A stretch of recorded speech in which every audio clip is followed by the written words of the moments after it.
Bonjour tout le monde et bienvenue dans Mes Lectures, l'émission qui parle de mes lectures, manga, BD ou comics, avec toujours un tout petit peu de spoil. Alors comme d'habitude, si vous voulez mon avis sur un titre en particulier ou esquiver le titre d'un titre en particulier, je vous renvoie à la barre YouTube et en description. En description, vous aurez aussi un lien vers tous mes réseaux, Twitter, TikTok, Instagram. Je poste des petites critiques quasiment tous les jours sur sur Instagram et sur Twitter, TikTok.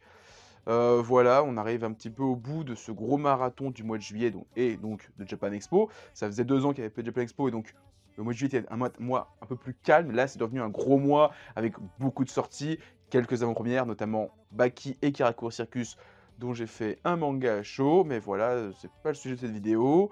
On va maintenant commencer. Alors, avant de commencer, pouce bleu, commentaire, partagez, voilà, ça fait toujours plaisir. Et voilà, on commence maintenant. On arrive finalement au bout des short programmes avec le 4e et dernier tome, qui est peut-être le moins intéressant, en tout cas celui qui m'a le moins marqué. Alors déjà, graphiquement, au niveau de la couverture, on n'est pas sur le même délire que sur les 3 premiers, où il y avait vraiment une charte où tu avais personnage en biais avec une couleur d'un côté et blanc de l'autre. Là, on est sur un personnage avec un dégradé. Et au niveau du dessin, j'ai du mal à reconnaître le style de Adachi. Il n'y a pas de date comme pour le tome 3, ce qui est dommage, pour essayer d'identifier à quelle époque il a fait ça. Et je suppose que c'est ses œuvres de jeunesse, parce qu'on n'est vraiment pas sur le style Adachi. On est vraiment sur un style. Limite, des fois, j'ai confondu avec Tetsuya Shiba, l'auteur d'Ashitanojo, tellement le style est old school et il fait vraiment. J'ai du mal à identifier le style d'Adachi. Les histoires sont sympathiques. Là, il y a une grosse partie du tome, c'est centré sur 3 sœurs qui gèrent un centre de onsen, donc vous savez, c'est bain public. Et il y a un mec qui arrive, un petit peu une sorte de pas Blue Bar, mais un petit peu un clodo, quoi, parce que le mec, il a pas d'argent, il pue, il est sale, et tout ce qu'il sait faire, c'est arnaquer les Yakuza. Et donc, t'as 3-4 chapitres là-dessus, je pense un début d'idée d'histoire pour une série qui sûrement n'a pas eu lieu. Il y a toujours les histoires avec le baseball qui sont là. Mais voilà, c'est vrai que passer les 3 premiers, celui-ci, il fait clairement... il est vraiment en dessous des autres, les histoires sont un peu moins intéressantes et comme je l'ai dit, par rapport au style graphique, je soupçonne que c'est ses œuvres beaucoup plus d'auteurs beaucoup plus jeunes et donc on sent peut-être une sorte d'amateurisme dans le dessin, dans les récits qui m'ont moins marqué que les autres, voilà, hein, faut le dire. Mais voilà, c'était une bonne découverte ces short programmes, donc comme j'ai dit, après ça je ferai une autre, il y aura une autre, type de vidéo comme ça qui va arriver avec mes lectures. J'ai fait 4 épisodes sur le coffret Hirohiko Araki, donc c'est Bizarre Aventure, les différents one-shots qu'il y avait dedans. J'ai fait chaque programme. À la rentrée, je vais parler des 7 tomes de Astro Boy. Voilà, pendant cette lecture, il y aura 7 vidéos où je vais parler de chaque tome de Astro Boy. Ça fait 1 an que j'ai les tomes, depuis le tome 7 que j'ai tout acheté, j'attends sur ma pile de pile à lire de manga, et donc là je vais enfin prendre le temps de les lire. Je vais commencer au mois d'août, et donc à la rentrée, quand je recommencerai mes lectures après un bon mois de vacances. Là, il y a au moins 3 semaines, pas de vidéo. Il y aura 2-3 trucs, je vais les annoncer après. Vous allez voir au fur et à mesure des vidéos. Donc, allez jusqu'au bout, parce que je vais balancer quelques annonces à droite à gauche. Donc voilà. C'était sympathique, mais c'est vrai que si vous voulez en acheter un sur les 4, n'achetez pas le 4e. Voilà. On parle maintenant du 6e et dernier tome de Give My Regards to Blackjack, donc qui vient de conclure cette histoire de Shuo Sato, donc qui était aussi le papa de l'île des Téméraires, si je dis pas de bêtises, série qui est vraiment super bien sur le monde hospitalier. Alors, le tome 5 avait commencé l'arc, on va dire, où le héros se retrouve dans le centre, c'est-à-dire dans le service psychiatrique, et donc tout le tome conclut ça, et donc conclut la série. Une conclusion un petit peu facile, dans le sens où finalement, je pensais vraiment que soit le héros allait tout casser, soit il allait arrêter la médecine, et finalement, c'est un peu... Il continue, mais on sait pas trop ce qu'il va faire. Voilà. Après, c'est pas un défaut. On reste en fait sur une fin ouverte, qui est pas mauvaise, mais la série est vraiment super bien. Tout l'arc sur la psychiatrie dans ce tome-là est génial. Le passage où tu as les gens qui ne comprennent pas en fait le fait que les gens ont des problèmes psychologiques et qui disent ouais, mais il a rien. Si, mais c'est là-dedans. Et les gens, ils ont du mal à comprendre. Et à un moment, il y a un passage qui est violent. On m'a dit ouais, mais on n'a qu'à faire ci. Et quelqu'un qui parle plus ou moins de faut arrêter d'avoir des gens, des problèmes psychiatriques, et ils expliquent que bah pendant la Seconde Guerre mondiale, il y a un monsieur moustachu qui a essayé de faire ça, qui dit en plus des juifs, bah on tuait tous les gens qui avaient des problèmes psychologiques. Donc si vous abaissez à ce niveau-là, c'est pas terrible. Donc voilà, Give My Regard to Blackjack, génial, 6 tomes qui sont super bien et en plus toujours des pages couleurs. Ça je le dis pas chaque fois, mais il y a toujours des pages couleurs dans le tome. Alors quand il y a des pages couleurs, il y en a pas beaucoup dans ce tome-là, mais il y a des pages couleurs. Vraiment, je suis très content de pouvoir découvrir, découvrir plutôt la série, j'ai pas dit enfin, découvrir cette série dans cette, nouvelle édition, dans cette réédition. Voilà. Petite annonce, pendant la Japan Expo, j'ai rencontré l'éditeur de Naban. Donc j'ai fait une petite interview d'une bonne demi-heure avec lui, qui arrivera pendant le mois d'août, je sais pas quand, parce que dedans, il y a une annonce qu'il m'a faite, sur un titre qui va dévoiler, sûrement cette semaine ou la semaine prochaine. Et donc, par égard pour lui et par respect, parce que, bah, c'est un truc qu'il a pas encore, annoncé officiellement, j'attends l'annonce officielle pour sortir la vidéo où il dit: «Je vais l'éditer l'année prochaine». Mais je dis pas quoi et pareil, il mentionne un moment dans la vidéo 2-3 idées de titres, enfin des genres de titres. J'en dis pas plus, je vous laisse la surprise. Ça sortira dans quelques semaines. Et pareil, il y aura une vidéo sur Animeland, sur l'encyclopédie. Pareil, ça va sortir courant du mois d'août, pendant mes vacances de YouTube où je ferai beaucoup moins de vidéos. Là, il n'y aura rien pendant quasiment un mois. Je reprendrai sûrement la dernière semaine, je ferai mes lectures du mois d'août et c'est tout. Voilà, c'était la petite annonce sur Blackjack et Naban. On passe maintenant à Meian avec pas mal de lectures. J'ai enfin lu le tome 10 de Grand Blue, donc je vais attendre maintenant le tome 11, le tome 12 qui vont sortir dans quelques mois maintenant, enfin j'espère, je crois. J'ai pas du tout regardé les dates sur internet, donc je sais absolument pas où est-ce qu'on va. Toujours aussi drôle. Là, j'avoue que le tome amorce quelque chose vers la fin, c'est que en fait, j'adore le délire où il y a commencé. Alors, putain, j'ai plus le nom des personnages, excusez-moi. La senpai, un gros sein. Voilà, c'est qui Asuzage, si je dis pas de bêtises, qui veut, mater le boule de la cousine, de la grande cousine de Yori et il dit: «Ouais, on a qu'à aller faire une escapade, sur une île déserte» et donc ils réunissent tout le petit groupe de personnages, ils y vont. J'aime bien le délire où t'as le petit gamin qui est apparu dans le tome précédent, qui est amoureux de Yori et qui se rend compte que, bah, il est avec Eina et qu'il est un petit peu jaloux, mais en même temps il le dévoile pas vraiment. C'est vraiment cool et donc là, le prochain tome, à la fin, on découvre d'autres personnes sur l'île et donc le prochain tome, ça va être la réunification des 2 tribus. Ça va être génial. J'ai hâte de lire le tome 11, le tome 12, en tout cas, Grand Blue. Toujours aussi bien, c'est vraiment rafraîchissant, surtout en cette saison qui est très, très chaude en ce moment. Ça fait du bien de voir une couverture avec une fille qui mange une glace. Voilà. Moi, je mange pas de glace, donc là, j'ai chaud. Gannibal, tome 10. Putain, ce tome est génial. Alors, Gannibal, depuis le début, c'est trop bien. Mais le tome 10, alors sur 13 ou 14, 13 pour moi, 13 je suis sûr, donc il reste plus que 3 tomes. Alors j'avais pas trop de je sais comment se termine le tome 9, où je me dis: «Merde, qu'est-ce qu'ils vont raconter sur les 3-4 prochains tomes?» Et bah ouais, origin story. On découvre, comment donc alors je sais plus comment ça s'appelle, Gin Goto, qui était donc on nous avait plus ou moins dit que ouais, plus ou moins c'était un animal donc voué à être mangé et donc on découvre le village un siècle plus tôt. Donc on est dans un Japon qui vient de s'ouvrir sur l'Occident. Donc c'est le Japon un petit peu avant Kenshin, c'est le Japon 30 ans avant Ayako de Osamu Tezuka. Là, c'est ce Japon encore entre tradition et modernité, on va dire, même si j'ai pas trop ça, mais voilà, c'est vraiment le côté, les familles de samouraïs ne sont plus vraiment des familles de samouraïs, c'est plus des nobles, et donc ils sont propriétaires terriens, et il y a un petit peu, bah, je sais qu'en plus, à ce moment-là, il y a le Japon qui commençait à dire: «Bon, bah, quand vous avez, 1 000 km de terrain, on coupe en 2 parce que vous avez pas besoin de gérer autant» et il y avait tout un délire où ils perdaient tout doucement leur terrain, qui est évoqué dans Ayako. Alors c'est pas trop le délire de Gannibal, c'est plus le côté, les Gotos étaient un petit peu mis de côté, sauf qu'en fait, sous leur terre, il y avait du cuivre et donc ils sont devenus super riches et ils rachètent tout et ils prennent le pouvoir sur le village avec leur délire de cannibalisme et donc on découvre Gin, qui elle était à l'époque. Le fameux, prêtre du village et donc le père du prêtre, enfin le prêtre actuel du village, donc on découvre qui il était, la relation qu'il avait avec Gin et cetera. C'est génial! C'est franchement, là on en plus alors, Meian a fait un erratum parce que, on nous avait parlé il y a 2-3 tomes des 3 frères de Gin et en fait dans les 3 frères, il y avait une fille. Et dans c'est dans le kanji, on savait pas si c'était un garçon ou une fille. Ils ont fait un erratum, ils se sont trompés et cetera, c'est très bien. Mais voilà, Gannibal, c'est trop bien. Ce tome est génial. Il se termine d'une manière où donc tu découvres un peu la mère donc du chef du clan Goto actuel, enfin qui après la mort de Gin. Waouh! Si le prochain tome, c'est encore du flashback, waouh, ça va être trop bien. Je pense que le prochain tome, ça va être encore un peu de flashback parce que on n'a pas encore vu comment Gin a tué tout le monde. Parce que va tuer sûrement tous les membres du clan Goto pour prendre le pouvoir. Et je pense que vers la fin, on va revenir sur le présent. Il restera plus que 2 tomes pour tout conclure. En tout cas, Gannibal, c'est super bien. Si vous n'avez pas encore commencé, oh, je vais spoiler un gros truc, même si globalement c'est qu'un flashback, donc c'est pas vraiment où en est le manga au tome 9, mais comme sur le tome 10, c'est un gros flashback sur Gingoto, mais voilà, c'est trop bien. J'ai reçu mon dernier envoi de Kengan Ashura, donc je parle du tome 25, 26 et 27, donc la fin de la série. Ah bah je me suis dit, ah qu'est-ce que je vais faire, qu'est-ce que je vais lire après Kengan Ashura? J'ai Baki!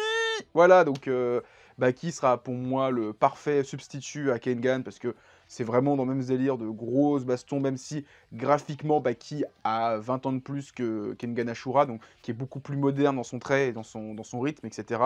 Donc là, on a donc chaque tome, c'est un gros combat, donc le combat entre Thomas contre Kiryu, et son combat de demi-finale, qui était évidemment à chaque fois victorieux.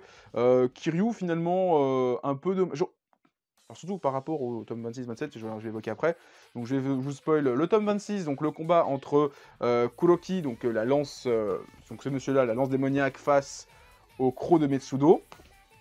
Victoire de lui. Je m'attendais vraiment, je pensais vraiment que ça serait une finale entre eux deux, et finalement c'est une finale entre eux deux.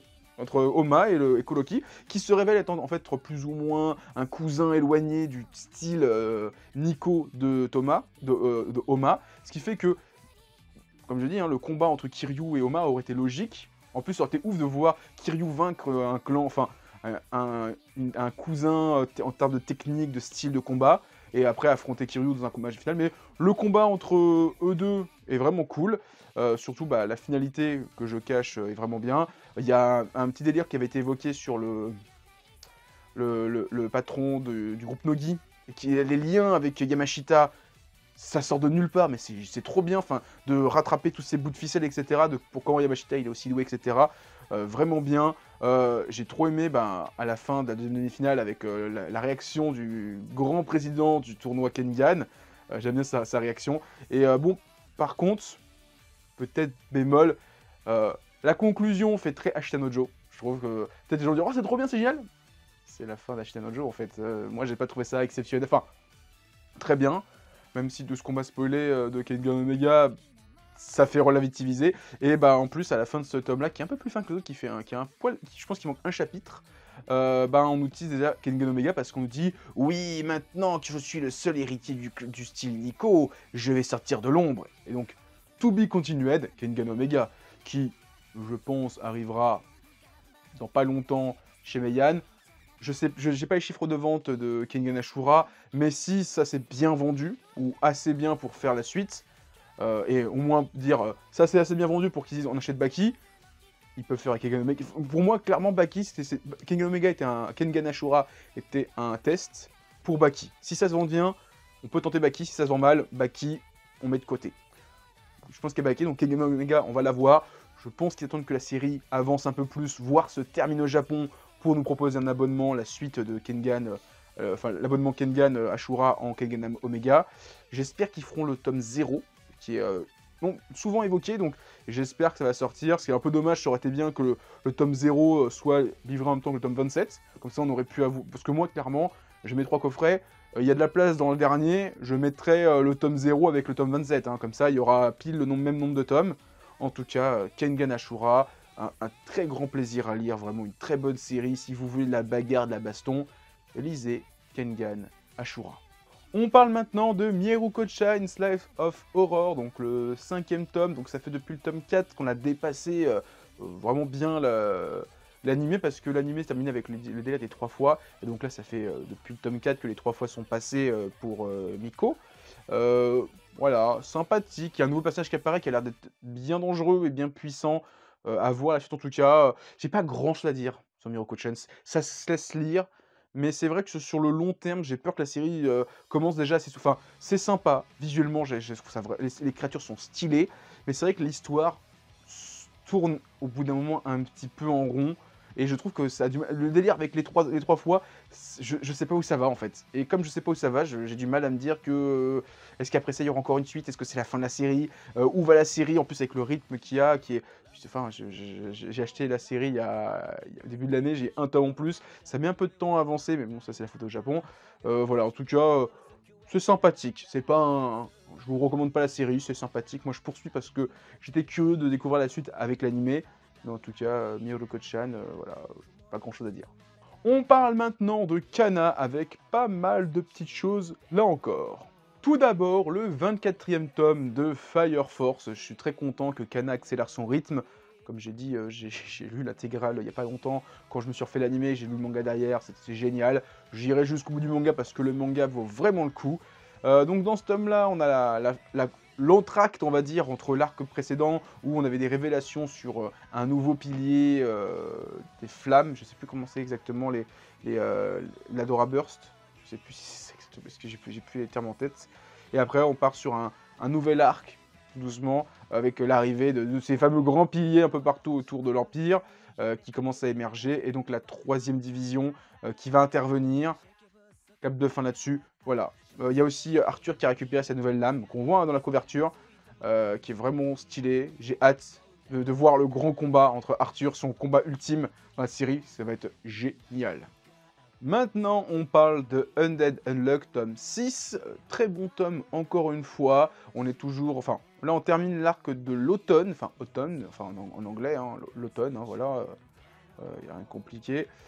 Qui est vraiment cool. On finit déjà l'origine... Enfin, le passage où... comment ça s'appelle, Foucault retourne dans le passé de Andy, découvre un petit peu son origin story quand c'était un cowboy, tout ça, tout ça. On revient au présent, donc l'affrontement contre l'automne, et avec donc le personnage qui est juste ici, et qui est sur le dos, qui est donc cet auteur de manga qui est super adoré par Foucault, et en fait qui était adoré par sa mère ou sa grand-mère, et en fait ça fait genre un demi-siècle que le manga, ce manga continue, qui est en fait l'histoire de Foucault et de Andy, etc. Et en fait on a l'origine story du mangaka qui explique que quand son pouvoir s'est éveillé, c'était de celui de disparaître, enfin de ne plus être vu, il a vu, sa mère le cherchait, elle a dit mais t'es où, t'es où, t'es où, il dit je suis là, je suis juste devant toi, mais tu peux pas me voir. Et franchement, je trouve que ce passage, il fait bader, parce que tu vois le gamin, sa mère le cherche, lui il est devant ses yeux en train de pleurer, en dire « Mais je suis là, je suis là, je suis là !» Et il voit sa mère dépérir, mourir, et en espérant que son fils va revenir un de ces quatre. C'est chaud. J'avoue que c'est chaud. C'est super. Là, franchement, je trouve que l'auteur, émotionnellement, il s'est bien impliqué dans le tome. Avec en plus le délire où il dit oui, j'ai vu le futur, et en fait, c'est un combat qu'il faut pas qu'on perde. Et donc, pour pas qu'on perde, faut pas que machin meure, faut pas que machin meure, faut que machin il retrouve ses pouvoirs, etc. Et donc, il se passe plein de choses, plein de power-up, plein de révélations. Vraiment un très très bon tome. J'ai beaucoup aimé cet arc. Et donc, à voir le suivant qui est donc en plus qui est teasé à la fin du tome, où il va y avoir la rencontre entre les deux grands chefs ennemis qui vont se rencontrer, sûrement pour l'arc de l'hiver. Voilà, Undead Unluck, j'ai bien kiffé. Shaman King, The Superstar, 5e et pour l'instant dernier tome en date au Japon, ou peut-être qu'il y a un 6e, parce que ça fait genre 2-3 ans que l'auteur est en pause, et donc la série n'avance pas. Donc là, on a rattrapé les Japonais. Donc là, bientôt, en plus avec la réédition de l'édition Superstar, enfin classe ultime, etc., de Shaman King, on aura bientôt tout ce qui est disponible facilement à porter. Il va y avoir les éditions, enfin les spin-offs, les préquels qui vont arriver. Il y a le Shaman King 0 qui arrive dans pas longtemps. Il y a le spin-off sur la sœur de Taoren qui arrive. Voilà, ça fait plaisir d'avoir autant de Shaman King qui arrive en France. En plus, on va voir un spin-off aussi, enfin un spin-off, un autre manga de l'auteur qui arrive chez Pika sur le chat samouraï. Ça a l'air génial. Et je pense que c'est hyper intéressant parce que avec ce tome-là et depuis ce Superstar, l'auteur amorce son multiverse et connecte tout doucement, parce que le passage qu'on voit en couverture fait partie de ces fameux clans de guerriers qui vont se battre pour le Flower of Maze, donc les différents clans des dieux. Donc clairement, c'est le dieu, aller dans le clan du dieu Bouddha. Sauf que ce personnage-là qu'on voit en couverture, avec son look et toutes ses mains, c'est un personnage d'un autre manga de Hiroyuki Takei, qui est sorti il y a très très longtemps chez Delcourt, c'est une petite fille Bouddha avec plein de mains, etc., qui est introuvable aujourd'hui, et j'espère une réédition. Et ben, elle est dedans. Et pareil, on voit les personnages de Ultimo, enfin on voit Ultimo, enfin le design de Ultimo, clair et net, c'est pas Ultimo. Et en fait, je me dis, est-ce que ce Super ça va pas être une sorte de ceux qui me suivent depuis 30 ans, 40 ans, qui ont vu tous mes mangas, vous allez kiffer parce que là, je vais ramener tout le monde. Là, ça va être le Avenger Endgame pour moi, parce que déjà, il y avait le fantôme de Hana, donc ce pilote de l'air, etc. C'est un 0 quelque chose, je sais plus son nom, excusez-moi. C'est un manga qui est, je crois que jamais sorti en France, qui est voilà, qui apparaît là-dedans. On a Ultimo, il y a un autre personnage, je crois que j'ai vu, mais j'ai un doute. Enfin, en tout cas, voilà, il y a plein de personnages de ces différentes séries qui vont apparaître. Est-ce qu'on va avoir son manga de portugais BTP qui où les mecs ils se battent avec des grues, avec des tractopelles, etc. Jumbo, machin, je sais plus, qui était chez Kana, mais qui est plus trouvable parce que ils avaient plus les droits. En tout cas, voilà, si vraiment The Superstar, c'est la fusion de toutes ces séries, ça va être une dinguerie. Pour quelqu'un qui est ultra fan de ce qu'il a fait, moi j'ai quasiment tout sauf ben, le fameux manga avec la fille Bouddha. Mais en tout cas, très content et ben, j'ai hâte de voir ce que vont nous proposer les éditeurs, notamment Pika avec, comme j'ai dit, le manga du chat samouraï, les spin-offs autour de Shaman King. En tout cas, la passion autour de l'auteur n'est pas terminée. Je suis un pigeon. J'ai pris la volume tablier, le tome 8 classique et le tome 8 édition limitée. Alors, il y a un petit réseau parce qu'en fait, il y a un chapitre en plus dans ce tome-là qui est vraiment cool. C'est juste la couverture qui est différente. Et je me suis dit, en fait, j'avais pris l'édition classique, mon libraire ne l'avait pas. Et je suis revenu quelques jours plus tard, et il l'avait. Et je me suis dit, ah, je le prends. Allez, je me fais plaisir, je me fais un petit kiff, je prends l'édition limitée avec le chapitre exclusif autour de la Magical Girl que kiffe le héros. C'est sympathique, voilà. En plus, il y a des petites pages couleurs au début, ça fait plaisir, c'est un petit chapitre bien mignon, très différent. Sinon, ouais, j'ai pas grand-chose à dire, en plus, c'est un peu bizarre parce que je vais être un peu sec.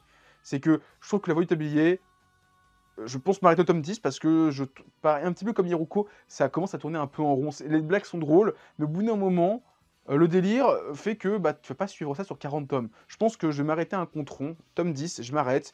On verra. Si la série s'arrête au tome 13, j'irai jusqu'au tome 13. Si la série va jusqu'au tome 45, je resterai au tome 10. Sauf si on me dit, oh, tu vas voir, ça devient super bien après.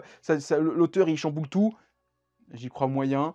Mais voilà, la voie du tablier, c'est pas mauvais. Mais c'est vrai qu'au bout d'un moment, ça commence à devenir un petit peu long, un petit peu lassant. Parce que c'est tout le temps plus ou moins les mêmes délires de blagues, de samouraï, enfin de yakuza, etc.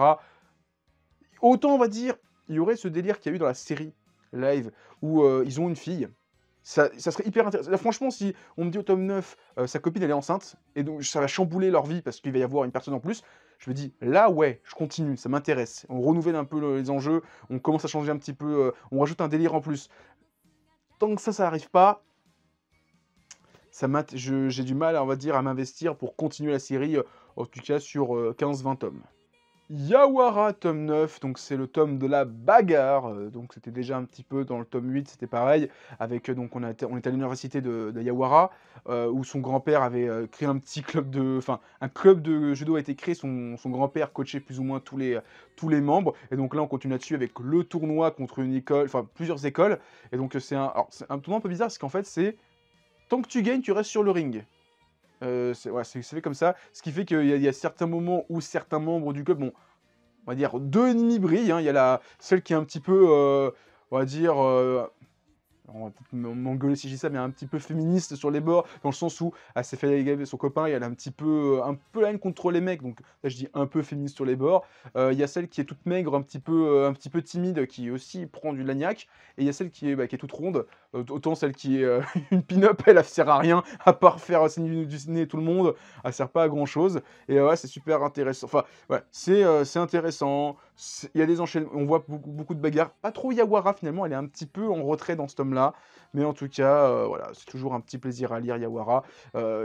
L'auteur, il joue aussi avec nos couilles, hein, parce que le père qui est là tout le temps et qui croise jamais sa fille, purée, j'ai hâte qu'ils se rencontrent. Ça fait trop longtemps, là, ça fait 2-3 tomes qui nous teasent là-dessus, là, qui nous retisent un peu là-dessus. Naoki, pas content là, hein.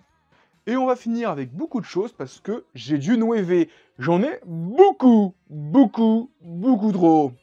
On commence avec Kageki Shoujo, donc la saison 0 et la suite, le premier tome de la suite.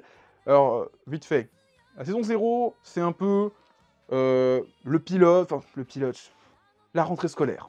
Et là, c'est la suite. Voilà. Donc, vous pouvez commencer avec ça, mais franchement, c'est mieux que je vous conseille plutôt de commencer par ça. Si vous n'aimez pas, vous achetez pas ça, au moins ça vous fera un one-shot, que vous pourrez après revendre, parce que ça, c'est vraiment la suite, et peut-être que vous n'allez pas tout comprendre. Donc, Le principe, c'est qu'on est dans une école de théâtre, on va suivre 2 filles, donc c'est la même sur la couverture à chaque fois, c'est un petit peu dommage. Donc cette fille-là, qui est une fille très grande de la campagne, qui a été bercée avec les animés old school, qui est une grande fan de Lady Oscar, donc c'est une bonne fille, et qui rêve d'un jour rejoindre une troupe de théâtre pour jouer Lady Oscar, qui est donc le rôle phare, qui est un truc hyper célèbre au Japon, ils surkiffent Lady Oscar, ou la Rose de Versailles. Et l'autre, c'est une fille, c'est une ancienne idole, qui a insulté un de ses fans, et on va découvrir dans ce tome-là pourquoi, parce que, je vais le dire un petit peu après, j'étais curieux, parce que ça me faisait beaucoup penser à Lady Oscar, la couverture, et en fait, bah, j'ai compris pourquoi, hein. Dès le début, on nous dit « Oui, je suis une grande fan de Lady Oscar, je veux faire la pièce de théâtre », donc ça m'a titillé ma curiosité. C'est sympathique, c'est très rafraîchissant, très cool. Le tome 1, enfin donc ce tome-là aborde pas mal de sujets, notamment autour de la fille qui est une idole, qui a un petit peu un problème avec les garçons, et qui va nous raconter un peu sa vie. Notamment son beau-papa, qui aimait bien la toucher, la nuit. Voilà. La série commence bien, la suite est tout aussi bien. Moi, j'ai beaucoup aimé, je vous conseille. Je sais pas combien il y a de tomes en tout au Japon, je crois que la série n'est pas terminée. Mais en tout cas, lisez au moins la saison 0 pour vous faire un avis. Et après, bah, vous pouvez enchaîner avec la suite. En tout cas, moi, j'ai beaucoup aimé. Ensuite, je vais faire un petit tir groupé autour de la collection XS de Nueve. Je crois que j'en avais pas parlé encore. Pourtant, j'avais acheté quelques titres de la collection Nueve XS. Donc pour ceux qui ne savent pas ce que c'est des titres qui vont être vendus à chaque fois à 3,95 € l'unité. Donc chaque tome, pas juste le tome 1. Et donc ça sera des tomes avec bah, pas forcément fin. Il y a des tomes qui sont beaucoup plus épais. Celui-là, il fait par exemple, il fait 150 pages. Et d'autres font 200 pages classiques. Il n'y a pas de surcouverture. Par contre, alors, je vais en parler tout de suite. J'avais un petit peu peur par rapport au fait qu'il n'y ait pas de surcouverture, parce que souvent, on aime bien retirer le cache-poussière, hein, vous savez, c'est cette fameuse jaquette qu'on a en plus, et derrière, il y a des petits dessins, des petits bonus. Et je me suis toujours dit, ah, ils vont faire comment quand il y a des petits bonus? Eh ben, Nueve a trouvé la solution. Deuxième de couverture, on a tous les bonus. Pour à chaque fois qu'il y a des bonus ou des dessins, etc. Tout est sur la troisième et la deuxième et troisième de couverture, donc qui sont je crois que c'est ça, c'est la troisième de couverture, j'ai un doute. Oui, parce que ça, c'est la première de couverture, la quatrième, donc ça, deuxième et troisième. Voilà, donc je vais vous parler vite fait des titres de cette collection. Pour l'instant, j'ai pas tout pris, j'ai pris ce qui m'intéressait. Ozuki le Stoïque, donc pour l'instant 2 tomes sur 36. Donc ça sera une série de 36 tomes à 4 €. Vous faites le calcul, c'est pas si cher que ça prend de la place quand même. J'ai pas ultra kiffé, alors, j'ai pas ultra kiffé, j'ai bien aimé. Mais en fait, le truc avec Ozuki, c'est que c'est de l'humour très japonais. C'est beaucoup de blagues référencées la culture, la mythologie japonaise. Et il y a des blagues qui tombent des fois un peu à plat parce que j'ai pas toutes les connaissances pour bien tout savourer. Sur Momotaro, ça va, mais des fois, ça va très très loin. Et je suis un peu en mode, ouais, alors, je pense que j'ai pas les blagues. Autant ça serait des blagues sur Zeus, sur Odin, etc. Je tilterais parce que je suis très fanat de la mythologie grecque et viking, enfin, nordique. Autant là, je suis un peu largué, mais ça reste sympathique. Je verrai sur 3-4 tomes si je continue ou pas. Après, je sais que l'animé est très bien, donc peut-être que je vais me tenter avec l'animé. Peut-être mieux rentrer dans l'univers et après retenter avec le manga. Elegant Yokai Apartment Life, donc un petit slice of life ponctué de yokai, j'ai pas aimé. Voilà, je vais pas en dire plus, j'ai pas aimé, je suis pas allé jusqu'au bout du tome parce que j'ai vraiment pas kiffé. Je m'étais dit, oh, je vais prendre le tome, ça coûte 4 €, si j'aime pas, je continue pas, etc. C'est pas non plus un énorme investissement. Mais mon libraire m'avait déconseillé de le prendre, je me suis dit, allez, je le prends quand même, juste pour la culture. Voilà, et j'ai pas aimé. Et j'ai aussi pris, alors j'avais pris Copelion, tome 1 et tome 2. C'est un titre qui m'intriguait pas du tout. Vraiment, ce délire de lycéenne, radioactif, etc. Je me suis dit, oh, ça a l'air nul à chier. Et ben, je pense que des 3 premiers titres XS qu'ils ont sortis, c'est peut-être le meilleur, celui que j'ai le plus kiffé. Donc, on est dans un Japon post-apo. Alors, ça a été écrit avant Hiroshima Nagasaki ou un tout petit peu après. On est en 2036, le Japon a été irradié. Et en fait, on envoie des lycéennes qui sont des mutantes, qui ont évolué, qui peuvent résister aux radiations et qui vont explorer ce Japon qui est dévasté, mais il y a encore des gens. Voilà, et ils vont explorer, c'est en 36 tomes terminés au Japon, et donc pareil, hein, une trentaine de tomes à 4 €, ça fait plaisir. Et donc, la dernière nouveauté des éditions Nueve collection XS, c'est Marduk Scramble, une série de SF, donc scénarisée par To Ubukata et dessinée par Yoshitoki Oima, à qui on doit Excellent Voice chez Kiyun, et To Your Eternity chez Pika, et avec l'anime qui est sur Crunchyroll. Excellent Voice, il y a eu un film il y a quelques années. Donc c'était sa première œuvre. Alors, je sais qu'elle a fait des one-shots autour de Ice Voice qui ont pas été, alors qui étaient bien, mais l'éditeur était un peu frileux de faire une série longue sur l'handicap, les gens qui sont sourds-muets. Et donc elle a fait ça, et ensuite elle a pu faire Ice Voice, qui a eu le succès qu'il mérite. Donc c'est une série de SF. Je suis pas forcément totalement rentré dedans. C'est très particulier. C'est très intéressant de découvrir l'autrice dans un genre où elle a fait du sex of life, du fantastique, et là en fait elle a fait avant de la SF. Très intéressant de découvrir son trait là-dedans. C'est une série en 7 tomes, j'irai jusqu'au bout parce que c'est 3,95 €. Je pense que je suis pas encore totalement rentré dans le délire. Mais voilà, en tout cas, je vous conseille à moitié. Enfin, je vous conseille parce que pour la dessinatrice, la mangaka qui est derrière, pas forcément pour l'histoire. Pour l'instant, je suis un tout petit peu ouais, c'est bizarre, particulier. Ah oui, dernière petite chose par rapport aux éditions XS, ça se voit peut-être pas, mais en fait, il y a plein de vernis sélectifs. Il y a vraiment un travail où c'est une édition entre guillemets bas de gamme, entre guillemets, hein, c'est vendu comme à prix, mais en vrai, il y a un beau travail d'édition, il y a comme du vernis sélectif pour chaque truc, il y a un petit effet un petit peu mat sur cet homme-là qui est vraiment bien, avec du vernis sélectif un peu partout, même à l'intérieur, il y a du vernis sélectif, c'est abusé. Le papier est de bonne qualité, c'est juste qu'il n'y a pas la surjaquette qui, je sais, coûte très cher parce que c'est un peu compliqué à fabriquer. Il y a ce délire où il faut rabattre le truc pour bien plier.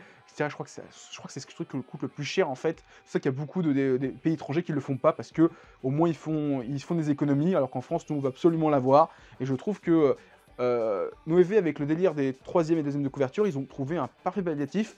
Alors, sauf quand il y a des auteurs comme Hiromu Arakawa, qui est l'auteur de FMA, enfin l'autrice de FMA, ou même sur le dos, il y avait un bonus où tu voyais les morts du tome. Donc, bon, au bout d'un moment, c'est un peu ses limites, mais je salue quand même l'idée d'avoir fait ça. Voilà. Pendant la Japan Expo, j'ai pris le 4e et pour l'instant dernier tome de Veil. Je sais que la série va continuer. J'ai profité pour avoir eu ma petite dédicace. Alors je sais pas si vous la verrez très bien, je rapproche un peu l'écran, enfin la caméra. Voilà, ma petite dédicace. Alors c'est vraiment une petite dédicace, tout ce qu'il y a de plus simple, c'est vraiment juste gratter. Il y a eu des gens c'est un tirage au sort pour avoir des dessins.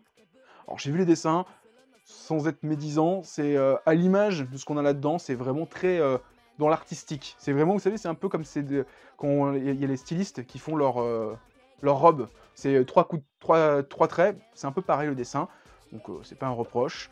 Veil, toujours aussi bien, la fabrication est très bonne. Le dessin intérieur est toujours aussi cool, les histoires sont vraiment sympathiques. J'aime beaucoup les petites blagues par rapport... Il y a une blague par rapport à se lâcher les chaussures, et elle et lui qui se font des blagues, etc.